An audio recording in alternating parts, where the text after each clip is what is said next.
All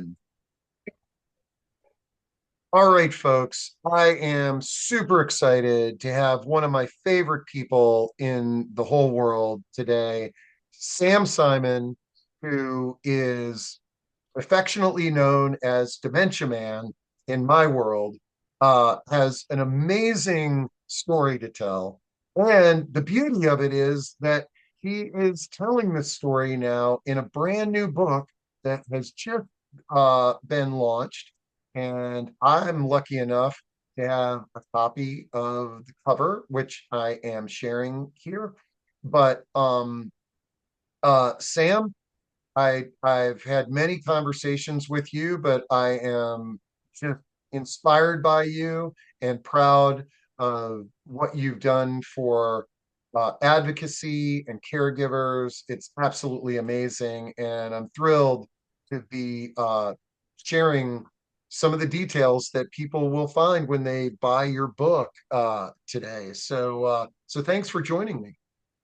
So again, Steve, thank you very much for being such a fan. And just, yes, you knew my wife before you really knew me because she worked in the Senior living senior room. living profession. She retired a while ago. And this is an exciting time for me. Um, I'm called Dementia Man, just to make sure everybody knows, because I was diagnosed with early stage Alzheimer's. And, it's edging towards I'm mildly cognitively impaired at the moment with Alzheimer's. It's getting a little bit more impaired slowly, but I can still write a book and carry a message. And thank you for helping me spread that message. And it's not just for the book, but I think the narrative, I think we both work at this, but the narrative, the idea, the book, because you get diagnosed with Alzheimer's and the historic reaction has been, oh no, it's so bad. And some people, I've heard it, I still hear it as I travel. My husband went into his room and didn't, or my wife was diagnosed, went into the room and never came out. And like, it's not, I don't want to be judgmental about that. It is a terminal diagnosis. People are real, and it is a diagnosis you get, a change in your life. It's a picture of the end, so to speak, a new trail that you're facing, that you're on. And it can be, I was there. It's in the book. My No, no. that's Well, yeah, well, let's back up real quick because the thing that the the Dementia Man uh book is just coming out. A play that you wrote and performed yourself is what preceded it. And yes, I am telling you, this play, which is your personal journey of of discovering, diagnosis, and living with purpose with dementia, is the subject of this play. And I recommend it to everyone. I've been to it 4 times. I could practically lip sync your script, but I still laugh and cry every time I see it. It is very thought provoking. And why I'm thrilled that you are that's written the book is that I try to promote the play whenever, but you can only perform the play in so many places, whereas the book, anybody can order it in any part of the world and be inspired by your message. And so what I think we should do today is let's let's let's quickly walk through your journey because there's some things that really impacted me, and this journey is documented in the play and in the book. But what I'm sharing on the screen right now is the table of contents. And let's let's first start with a really quick background before we talk about the nothingness and your diagnosis. Let's do just a high level of pre-dementia and the accomplishments and the amazing life that you've lived. you're one of Ralph Nader's attorneys, and a self-proclaimed troublemaker. Tell a little bit about your life up to diagnosis, and then let's set the stage on how you your diagnosis Well, and the most important thing in my life was when I was 16, I noticed this young lady. I was at a conference. Her name is Susan. And we were at this youth group conference and we sort of noticed each other googly eyed. And we were married 59 years, 3 months, and about 4 days. Who's counting now? And I talk, it sounds like a joke, but it's not because it becomes very important in my life. Other than putting up with me, yes, it's the stories in the book, but I was the only boy, four sisters, three older. What else was I going to do? Cause trouble? And I don't know. Sometimes I really seriously wonder if there's a genetic element that, because when I see, even as a kid, I talk about being 14 years old and going down to the city council and got in the headlines of the local paper for objecting to the way they were enforcing their curfew then. And so when I go to law school, married, the only one we had let me see if I get it right. We didn't have a child, but one of the few married people still in law school. I started in law school. College trouble in law school, but Ralph Nader, some people out there might not remember him, but his book was Unsafe at Any Speed in 65. In literally in 1969 into 70, he decided to start a public interest law firm. People didn't even know what those things were. And Ralph selected me. I don't know what it was, but me and three others, he could sense that piece that I don't know. You sort of emotionally exploded when you see and experience injustice. And I started with him back then. Had a little stint in the Army, caused them trouble. They tried to court martial me once because I got very angry about the way they were dealing with an issue, a personnel issue, and then went back to work for Ralph and made literally a career. I like to say sometimes, be careful who your first boss is. They may determine the rest of your life. And indeed, you're the second interview about the book. Ralph Nader this past weekend was the first person who I interviewed love me. it, man. I um, love it. and so I was, it made me, as my son's now says, a minor celebrity at the time. But we advocated for major social change. Ralph Nader, it's rather than companies or corporations deciding what's good for people, the government should make sure what is offered to people is good for them. It's I a love it. subtle but major difference in perspective. And I worked by and large into the early 2000s from the 70s. So that's, let's see, 70s, 30, 35, 40 years in that field. Even after that, I started, Sam, I'm here's your going to, reminder. we need to mute for a second. Or maybe I'll leave that.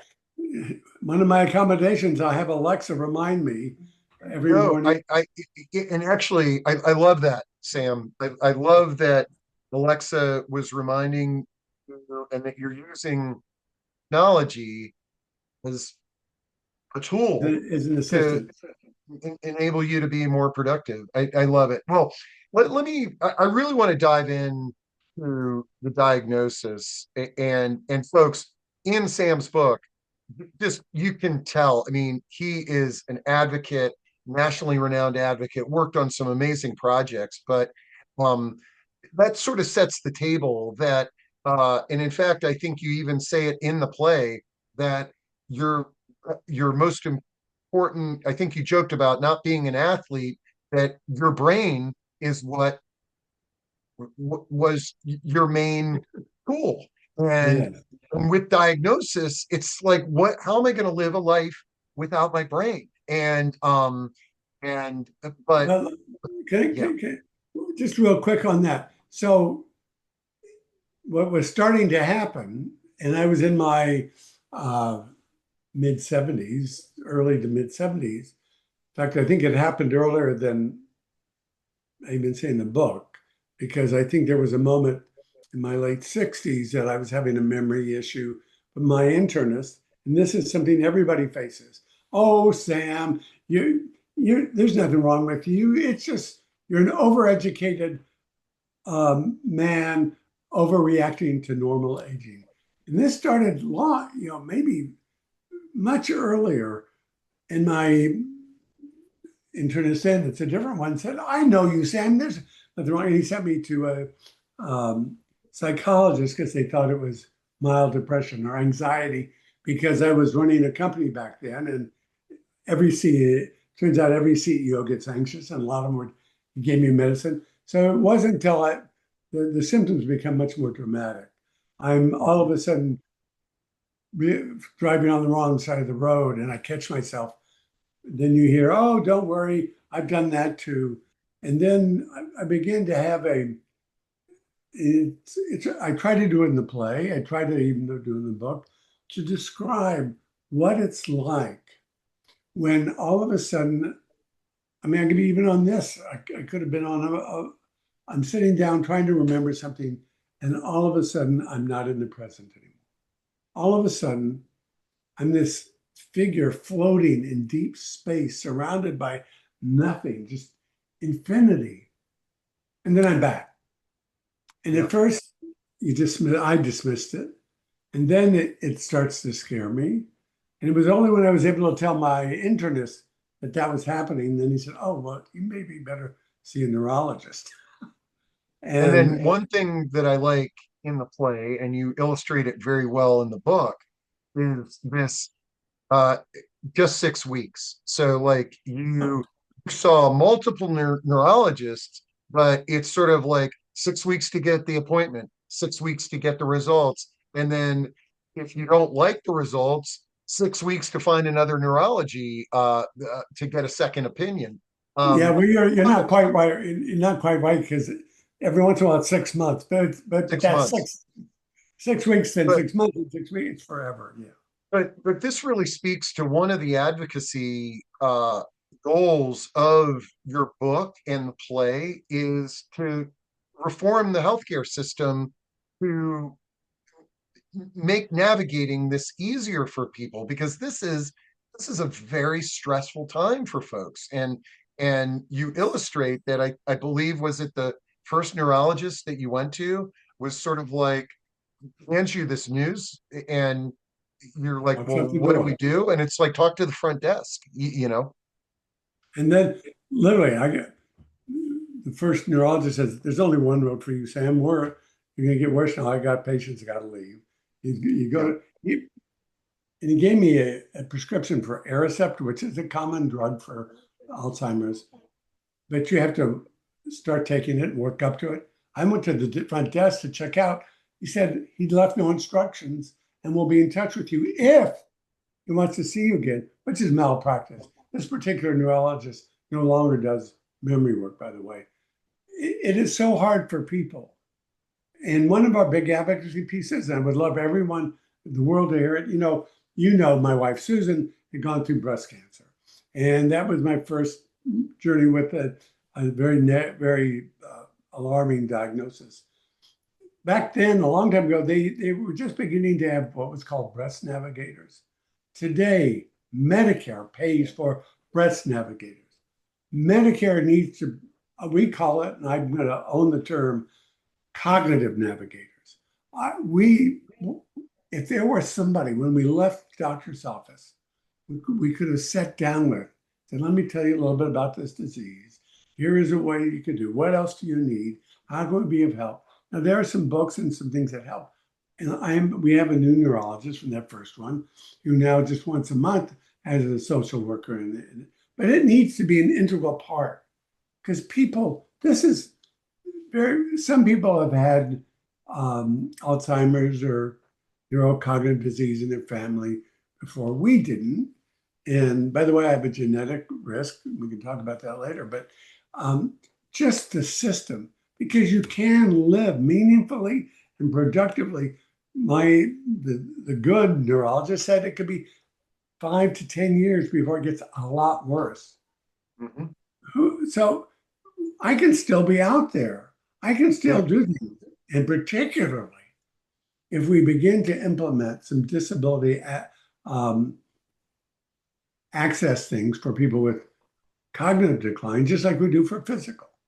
It's in yeah. the book. So when when somebody is in a wheelchair, we open the door, we have wheelchair ramps, we have buttons that they press, but invisible disabilities like schizophrenia, like dementia, um, is having a support network and a support system that treats that the same way that we do broken bones and physical disabilities. That I think one of the coolest things in your play, like there's a cognitive navigator that needs to be in every neurology office, in every concert venue, and what have you.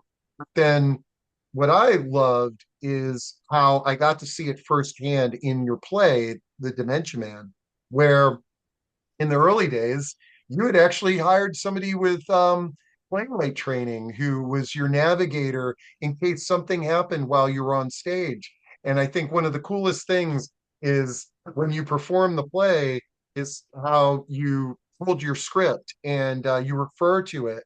Um, and the cognitive navigator would remind you now Susan, your the love of your life and your spouse, he is a cognitive navigator for you. And I think most people who have loved ones with dementia, we are the cognitive navigators. So a person can have multiple cognitive navigators. But I love the term, and it's a great mission for your message. And I want to add to that because it came up even in Susan's journey. When I was the care partner, well, I call it love partner. We give care. When Susan was sick, it's different. I mean, she doesn't have to give me shots or anything like that. But when she was sick, I had to do that. That's giving care. But then there is supporting and navigating and working around the world. So almost the equivalent for that is I can get lost, I can get confused. She's there to help direct me, to remind me. Yeah, I still drive, but she's always in the car. It's once we're about to make the big leap and move into a senior care facility, and we'll be nearer to shopping and everything. Won't need to drive as much, and she can do the driving. It is a different experience than many other diseases. There are various kinds of it. I have Alzheimer's, there's frontal lobe, there's all sorts of kinds of cognitive, neurocognitive disorders. We want to stop calling it dementia. All right, I know, I call my play Dementia Man, but I will change it as soon as Congress passes a bill making the government, prohibiting the US government from using that phrase, just like we did in retarded. And I have a cognitive disorder. Um, Mhm. because this is a demeaning word. So there's a lot in it. I'm lucky. People will hear us and say, "Oh, he doesn't have it." I guarantee I got it. But which is another deceptive thing about this disease. But the accommodation. What if there were a desk? We've seen it in some places. In Iowa, there's in Cedar Springs, there's an activity going on with the university and a senior living and the grocery stores. They have carts with it. I have dementia. They have a desk, not only a desk, but a separate line. So Mhm. trying to help me is not going to get everybody behind me waiting for me to figure it out and get angry, which happens, by the way. Um, but I can be there and folks can do it. And also, there is good medicine, also being in drug trials. There are a lot of things. We can live meaningful lives. That's what I want people to be able to believe, that you can live Well, a meaningful life.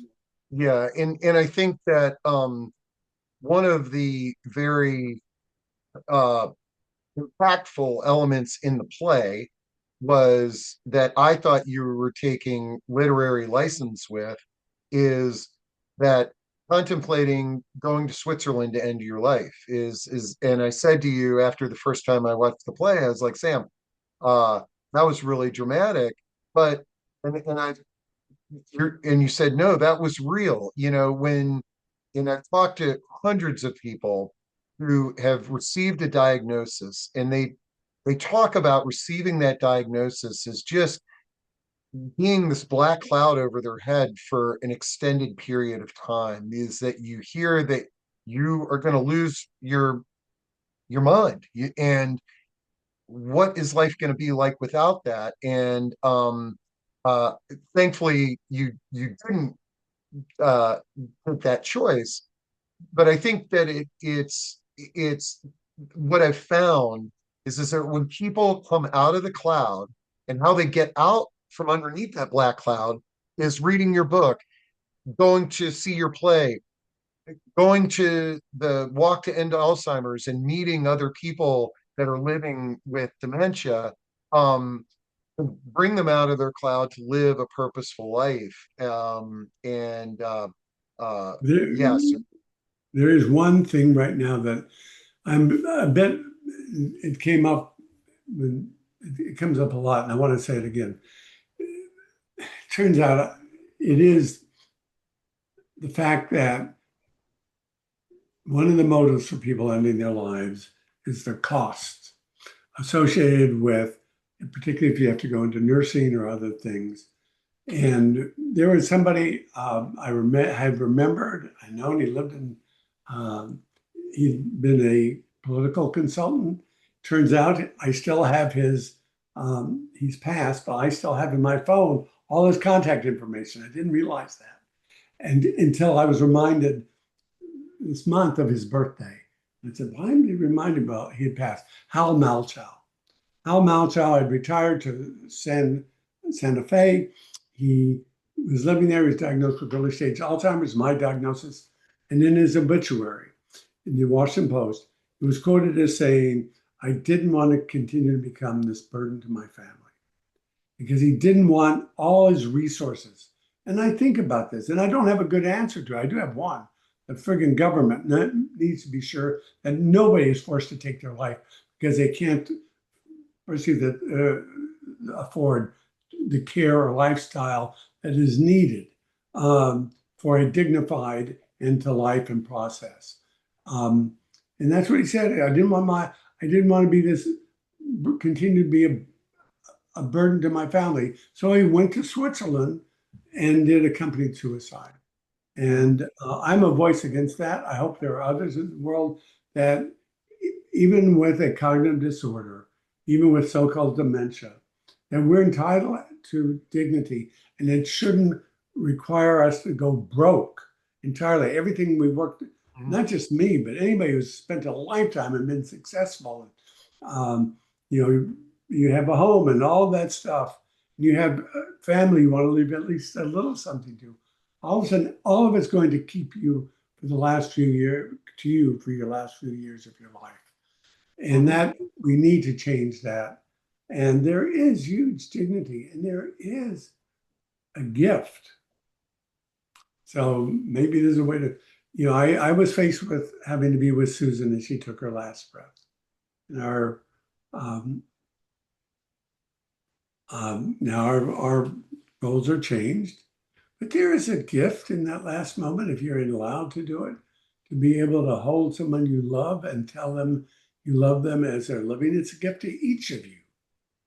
yep. And then to go and, there's even a little story, there's a risk of, I get agitated and I didn't realize every once in a while I swing my hands and I whacked her once and we talked to social worker about that. We don't want to, she can't be in danger. Well, we have to be careful with that.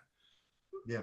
But I Well, think, I think the important thing, the thing that I love is um that you and others are talking about this. Okay. And because and because and so it might be difficult for somebody to talk about it because like oftentimes I will say to people, It's like, uh, have you thought about what if you had a dementia diagnosis?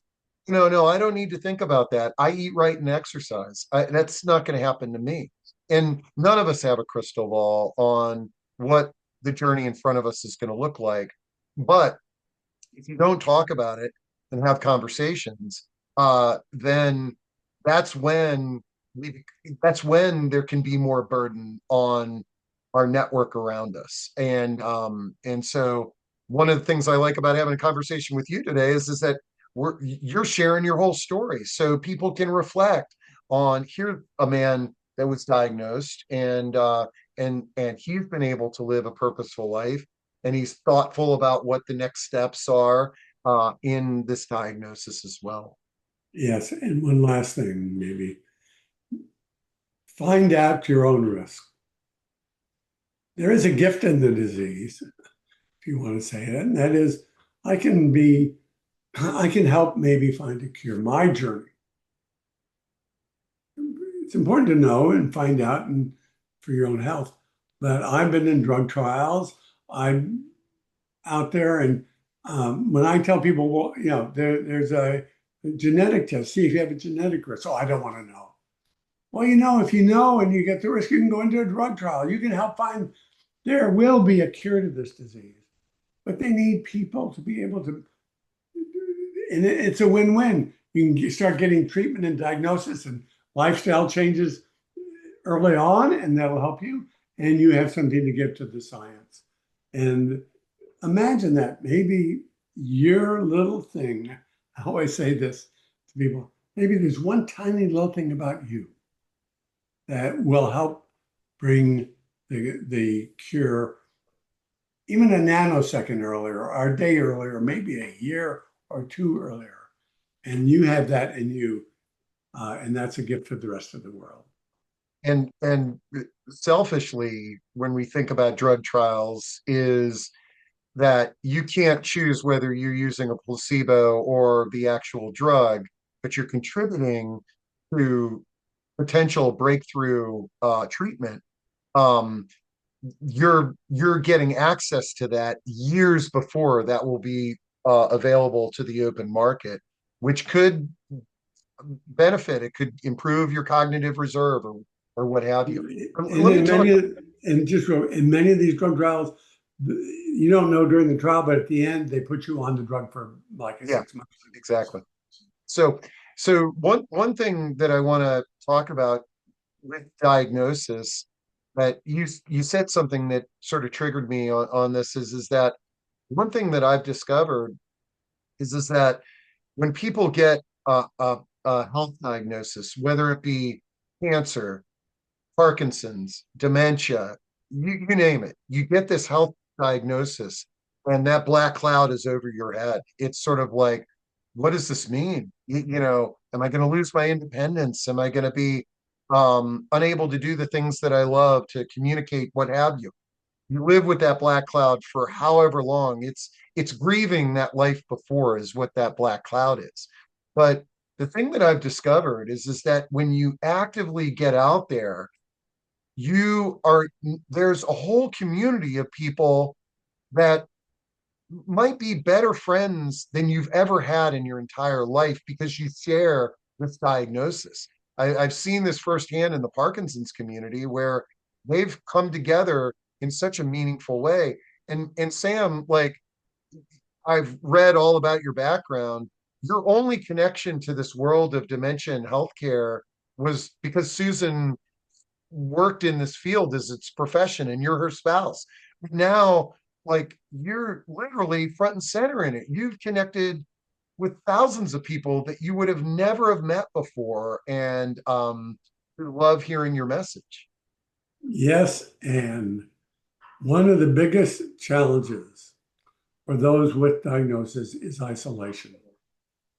And is widely active, and as I am, believe it or not, Susan and I are experiencing that. And that's why we're going to move into a senior living community because there is a more of a community there. the house, we have been in the same house for 34 years. It's becoming too much of a burden anyway. But people, please, it's Alzheimer's Awareness Month. The book's coming out in Alzheimer's Awareness Month. Part of what I believe is awareness includes knowing that, being aware of those in your community with it, being aware that you can be part of their community, and reach out intentionally. One of the first time, so I've learned as I've gone through performances. One of the first time we were I performed in a senior living community. A couple walked up to us and said, my husband has Alzheimer's. We just moved in here. His old friends won't sit at our table anymore. They're nervous about it. So please, to anybody who hears it, reach out. It might be uncomfortable, but by and large, you'll learn too. How about that? There's something you too can learn. And the gifts of your presence is uncalculable. And maybe that's something it takes a little bit to learn. Your presence in the lives of people with going through these at almost any level. But if the person that who has it is now become someone else, which I talk about in the play, one day I won't be Sam, I'll still do it, and my wife will love it, and my children. And it is a gift that you have to give. And we don't expect everybody to go out there and write a book and perform a play, but use Sam as inspiration to talk about it. Like it's oftentimes people will say, like what your friend said, I don't want to be a burden to the people around me, so I'm not going to share the fact that I've got this diagnosis. But I encourage people to talk about it, because when you start talking about it, you will realize that how many people are impacted by this disease, and you may find a new best friend that you never expected to find because of this horrible diagnosis. Somebody that understands you and understands what you're going through. Sam, I could literally talk to you for hours, and we've had a few sessions where we did talk for hours. But the purpose today is to celebrate the fact that your book is out. We want our community to support this book, share it, read it, and be inspired by it. Um, anything that you want to share on our discussion today, and we'll have several more folks that we didn't talk about that you really want people to walk away from this conversation with. I think we've been pretty broad. I know it's run a little bit longer than you might want it. I hope That's people do it. And one last thing, finding if your life is touched, well, I want to do two things. If you have any history in your family, please find out if you have a genetic risk, and it can help you find the lifestyle that will help. Maybe you'll be I want to be the outlier, the one who lives the longest, maybe the only one who survives. That's my goal. Make it your goal, and in your family, be the outlier of the one who lives the longest, and you have gifts to give. And I think that is almost the most important part. Never give up. And Life is Survivable. You can get the book, by the way, just in all the platforms, including Amazon, but any platform you usually get your book, it's either an ebook or a soft cover. And then I author where it's struggling, but a listserv. You can go on my website and find out about it.